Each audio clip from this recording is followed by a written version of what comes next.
Ertugrul اپنے قبیلے کے چھوٹے سے حصے کے ساتھ رکا واپس جا رہا تھا۔ وہ اپنے بڑے بھائی سے معذرت کر کے دوبارہ کائی قبیلے کا حصہ بننا چاہتا تھا۔ ماں ہائمہ بھی اس کے ساتھ تھی۔ یہ لوگ جب کوس داغ کے قریب پہنچے تو پہاڑ کے نیچے خوفناک جنگ چل رہی تھی۔ یہ لوگ رک کر جنگ دیکھنے لگے۔ ارطغرل کے دماغ میں اچانک کوئی خیال آیا۔ اس نے اپنے گھڑ سوار کو اشارہ کیا، خواتین اور بچوں کو پہاڑ پر چھوڑا اور یہ اپنے ساتھیوں کے ساتھ جنگ میں کود پڑا۔ جون کا مہینہ تھا، خوفناک گرمی تھی۔ ارطغرل کے ساتھ صرف 2 گھڑ سوار تھے، لیکن یہ لوگ جب پہاڑ سے اترے اور دھول اڑی تو یوں محسوس ہوا جیسے ایک بہت بڑا لشکر اتر آیا ہے۔ یہ لوگ نیچے پہنچے تو کئی گھڑ سواروں نے ارطغرل غازی سے پوچھا، ہم نے کس کا ساتھ دینا ہے؟ ارطغرل نے کہا لگا کر جواب دیا، مظلوم کا۔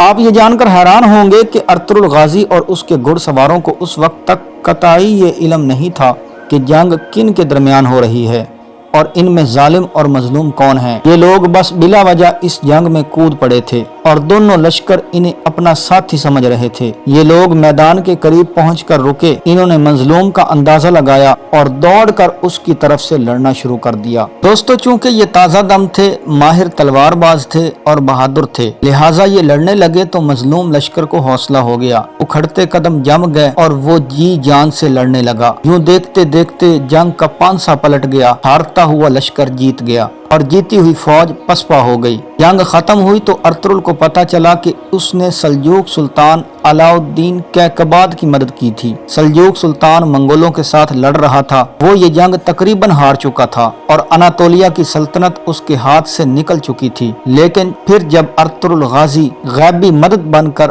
پہاڑ سے اترا اور اس نے اس کا ملک بچا لیا، علاء الدین سلجوق نے ارطغرل کو بلایا، اس کی کہانی سنی، اس کی جرت اور بہادری کی داد دی، اس کا ماتھا چوما اور اس سے پوچھا، مانگو جو مانگتے ہو، میں ابھی تمہیں دوں گا۔ ارطغرل کے پاس رہنے کے لیے جگہ نہیں تھی۔ اس نے اپنے قبیلے کے لیے جگہ مانگ لی۔ سلطان نے کہا لگایا اور کہا، بس اتنی سی خواہش؟ ارطغرل نے جواب دیا، سلطان، ہماری ضرورت اس سے زیادہ نہیں۔ سلطان نے میز پر نقشہ بچھایا، چاقو سے اس پر نشان لگایا اور سغوت کا علاقہ اسے دے دیا۔ سغوت کی وادی وسیع چراگاہوں، جنگلوں اور جھیلوں پر مشتمل تھی۔ دریائے سکاریا اسے سیراب کرتا تھا اور یہ بازنطینی سرحد پر واقع تھی۔ بازنطینی ریاست کا بڑا شہر بورسا 100 کلومیٹر کے فاصلے پر تھا۔ دوستو، آپ نے ڈرامہ سیریز ارطغرل میں کراجہ حصار، ہانلی بازار، ایناگول اور ازنک اور بلیجک کا ذکر تو سنا ہوگا۔ یہ سارے شہر اور علاقے بازنطینی تھے اور یہ سغوت کے قریب واقع تھے۔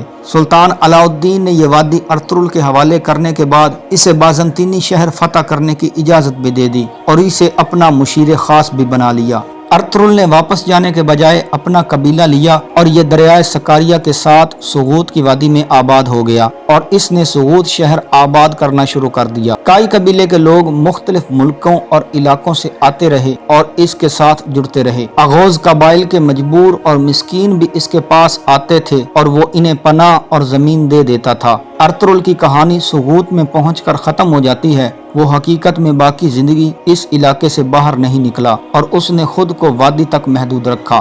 ہانلی بازار، کراچہ حصار، ایناگول، ازنک اور بلیجک کو دراصل اس کے بیٹے عثمان غازی نے فتح کیا تھا۔ ارطغرل کے صرف 2 کمال تھے، سلطان علاء الدین سے سغوت کی وادی حاصل کرنا اور اپنے تیسرے بیٹے عثمان کی تربیت کرنا۔ اس نے اپنی زندگی اپنے قبیلے اور اپنی نسل کی ٹریننگ کے لیے وقف کر دی تھی اور وہ یہ کام 1288 عیسوی میں اپنے انتقال تک کرتا رہا۔ انتقال کے بعد اسے سغوت ہی میں دفن کر دیا گیا۔ ارطغرل کی قبر آج بھی سغوت شہر کے اندر ہے۔